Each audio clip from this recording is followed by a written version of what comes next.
ये किस नीति की बात कर रहे हैं आप? जो नीति में ये होता है कि भाई जो फिजूल खर्ची है, नहीं बिल्कुल मार्केट जो चलता है उस पर अमल कब करेंगे? नहीं, कुछ चीज़ें तो सुरक्षा की दृष्टि से करनी पड़ती है, मजबूरी होती है, लेकिन जहाँ तक कमी हो पाए हर तरीके से हम लोग प्रयासरत रहते हैं कि जहाँ तक भी कमी हो पाए, ताकि आम लोगों को, चूँकि जो कुछ भी अगर प्रोटोकॉल का होता है तो आम लोगों को भी समस्या होती है, इस बात से हम सहमत हैं।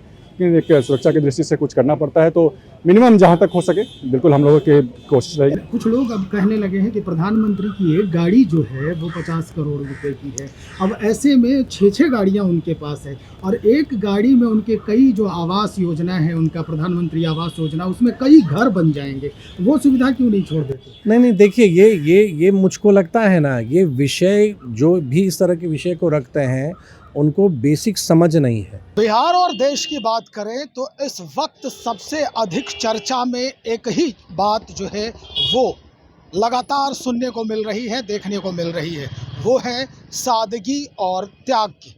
जब से प्रधानमंत्री नरेंद्र मोदी ने यह अपील किया है कि अपनी सुविधाओं को त्यागना जरूरी हो गया है, समय अब आ गया है कि अपने जो सुविधाएं हैं और उसमें जो विशेषताओं को लगाकर जो सुविधाएं चल रही है, खास करके राजनीतिक पुरोधाओं की अगर बात करें, राजनीति से संबंधित लोगों की बात करें, तो उनके पीछे कई गाड़ियों की जो फहरिस्त होती है, कई गाड़ियों का जो काफिला होता है, उसमें कटौती होनी चाहिए। इससे डीजल और पेट्रोल की बचत तो होगी ही, पर्यावरण भी सुधरेगा।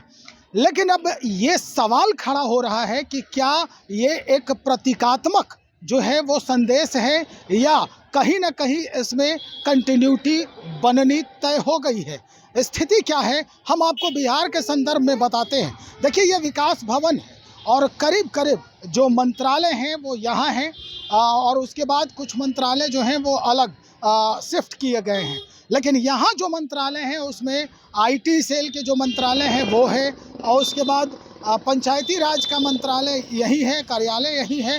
और आज हमने पंचायती राज जो व्यवस्था है उसके जो मंत्री हैं दीपक प्रकाश जी, उनके भी हम दिखा रहे हैं कि किस तरह से वो अपने आवास से पद यात्रा करते हुए अपने कार्यालय तक पहुंचे हैं।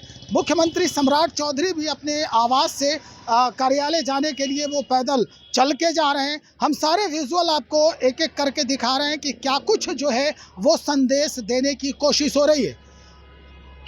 अब हम सीधा आपको सुनवाते हैं दीपक प्रकाश जी को कि क्या कहना चाह रहे हैं, किस तरह का संदेश वो देने जा रहे हैं पूरे बिहार की जनता को, या फिर आम जो अपने दिखावे के लिए जो कहा जाता है कि भाव भंगिमा बनाने के लिए इस तरह के जो कारकेट लेके चलते हैं, उनके ऊपर किस तरह से वो एक नए तरह से संदेश देने का प्रयास कर रहे हैं।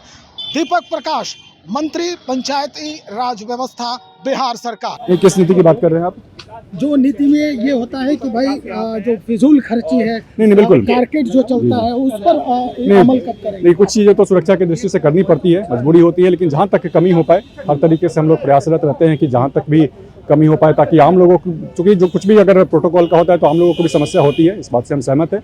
लेकिन एक सुरक्षा की दृष्टि से कुछ करना पड़ता है, तो मिनिमम जहाँ तक हो सके बिल्कुल हम लोगों की कोशिश रहेगी मिनिमम से किया जाए। नतीजा क्या निकलेगा? व्यवहारिक एक तो मैसेज जाएगा, हम लोग खुद भी आ रहे हैं तो एक मैसेज जाएगा और हमारे स्वास्थ्य के लिए बढ़िया है, पर्यावरण के लिए बढ़िया, और एक अगर मैसेज पर्कुलेट होकर सभी लोगों तक पहुंचता है तो एक कल्चर में अगर फर्क आए, एक आपदा में तो ये प्राथमिकता है ही करने की, लेकिन अगर कल्चर में फर्क आए तो पर्यावरण के हिसाब से, लोगों के स्वास्थ्य के हिसाब से भी बढ़िया रहेगा। ये रोज होगा या शुक्रवार को? नहीं, अभी तो कम से कम मिनिमम एक अनिवार्य रूप से शुक्रवार हम लोग करेंगे ही, और ज़्यादा कोशिश रहेगी कि ज़्यादा से ज़्यादा करें। बाकी मंत्रियों से भी अपील करेंगे? नहीं, माननीय प्रधानमंत्री जी ने, माननीय मुख्यमंत्री जी ने सभी लोगों से अपील किया है, सभी देशवासियों से अपील किया है, सभी लोगों को अपना योगदान देना चाहिए।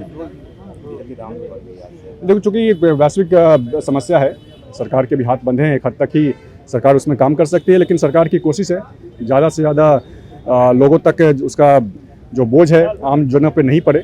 सरकार की कोशिश है, इस क्रम में ही ये इसका संदेश आम जनता तक भी आप लोग अपने स्तर से पहुंचाएंगे? नहीं बिल्कुल, आम जनों को भी इसे एक संदेश जाना चाहिए, सभी लोगों को अपना योगदान देना चाहिए। हम लोग केवल मंत्री करें और अगर आम जनता इसका अनुपालन नहीं करे तो फिर कुछ फर्क नहीं पड़ेगा। इसका संदेश जाना चाहिए सभी लोगों के बीच और सभी लोगों का अनुपालन करना चाहिए, और पर्यावरण के हिसाब से भी, स्वास्थ्य के हिसाब से भी हमारे कल्चर का ये एक हिस्सा बनना चाहिए। आगे बढ़ते हैं, नीतीश मिश्रा जी हैं। नीतीश मिश्रा से भी हमारी बातचीत हुई इस बात को लेकर कि भाई आप किस तरह से आप देख रहे हैं इस पूरे अपील को, किस तरह से आप संदेश देना चाहते हैं राज्य की जनता को। अब इनका क्या कहना है ये भी हम आपको सुनवा रहे हैं। आज बड़ी त्याग दिखाया है आपने, अपनी गाड़ी को छोड़ा है, कारकेट को छोड़ा है, क्या लगता है? इसको त्याग नहीं कहिए, मुझको लगता है कि एक भारतीय होने के नाते अपने आदरणीय प्रधानमंत्री जी के आह्वान पर एक छोटा सा प्रयास है, और ये प्रयास जिनसे भी संभव हो मुझको लगता है सभी देशवासियों को करना चाहिए कि एक बहुत बड़ी मात्रा में हम क्रूड ऑयल को इंपोर्ट करते हैं, और अभी जो ग्लोबली जो वॉर कॉन्फ्लिक्ट चल रहा है उसमें कहीं ना कहीं अब असर आएगा ही।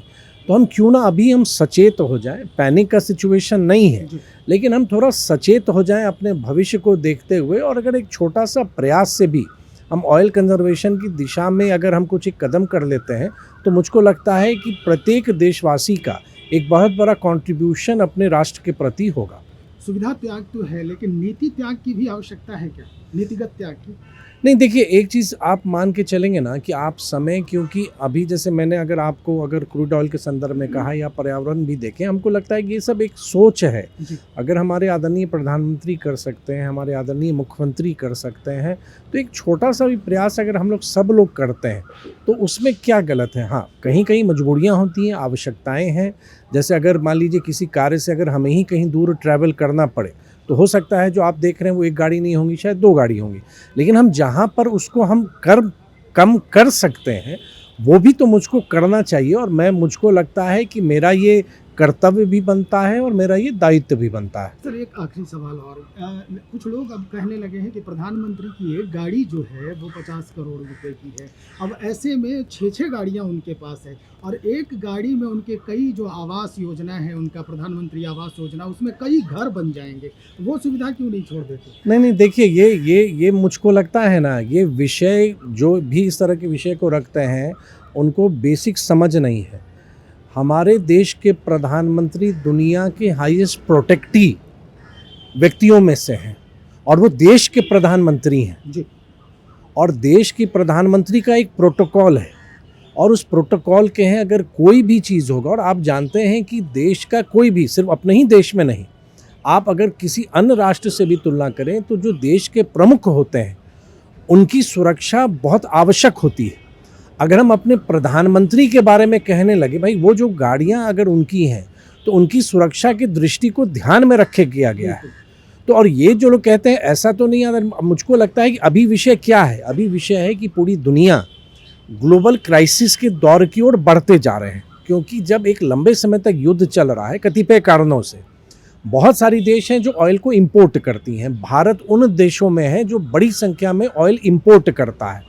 तो अगर आज हमारे पास रिज़र्व फ़र्ज़ करें कि अगर 1 महीने का है, और अगर हमारे छोटे से प्रयास से वो रिज़र्व 2 महीना हो जाता है, तो इसमें क्या गलत है? तो अगर ये हम अपनी सोच में थोड़ा सा परिवर्तन ले आते हैं, और क्या एफ़र्ट है, ये थोड़ा सा है कि मान लीजिए मैं अगर अपने पटना में ही हूँ, मैं अपने आवास से अपने कार्यालय जा रहा हूँ, EV व्हीकल है तो मैं उसका प्रयोग कर रहा हूँ, तो उसमें क्या कठिनाई है? ना इसमें मैं कोई दिखावा कर रहा हूँ, ना कुछ कर रहा हूँ, बल्कि एक छोटा सा प्रयास मुझको लगता है कि अगर मैं ये कर सकता हूँ तो मैं करूं। और आदरणीय मुख्यमंत्री सम्राट चौधरी जी ने तो एक दिन हम सबको कहा है कि, और हम ही नहीं सभी को कहा है कि एक नो व्हीकल डे भी मनाइए, कि अगर संभव हो तो हम अपने गाड़ियों का कम इस्तेमाल करें। आपका जो हमारे जो सामूहिक रूप से अगर जो हमारे पब्लिक ट्रांसपोर्ट है अगर आप यूज़ कर सकते हैं वो करें। हाँ, अपवाद है, जैसे मैं भी कहता हूँ कि अगर मुझे ट्रैवल करना पड़ेगा, मुझे अपने क्षेत्र जाना पड़ेगा या बिहार में किसी और हिस्सों में जाना पड़ेगा, तो अभी शायद आप मुझको एक गाड़ी पे देख रहे हैं, तो कल शायद एक गाड़ी और में आप मुझको देखेंगे। करीब करीब बातें इन्होंने भी स्पष्ट कर दी है कि देखिए एक अपील तो है ही, लेकिन इससे हमारा कितना फ़ायदा होना है, हमारा भविष्य इससे जुड़ा हुआ है, हमारे पर्यावरण में जो संशोधन हो रहा है, पर्यावरण में जो शुद्धिकरण हो रहा है पर्यावरण का, वो मायने रखता है। और कई तथ्यों को और भी इन्होंने साझा किया है, अपनी अभिव्यक्ति को साझा किया है।